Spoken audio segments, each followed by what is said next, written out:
ejo mu gitondo hatekanywa ko hazokwaka izuba harimo n'ibicu bikeya mu ntara zose zigize igihugu cacu.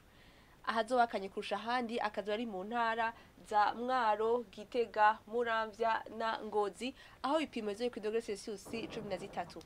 Ku muhingamo hatekanywa ko hazogwa imvura mu gihugu cose, nayo mu ntara za Bujumbura, Gitega na Ruyigi hakazocamwo ibihe vy'izuba.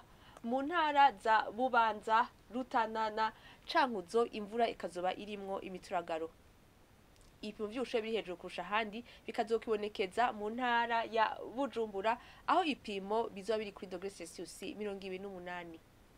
Ejo mu gitondo hatekanywa ko izuba rizoseruka isaha 12 zibura iminota 17 rirenge isaha 12 zo ku mugoroba. Akaba ari ngagarukiye amakuru atekanya ikirere yo kuri uyu wa gatandatu mwateguriwe n'ikigo kijejwe ibirere ca Ijebu yari Fiona Tiyoginka ayabashikirije na Mutaha.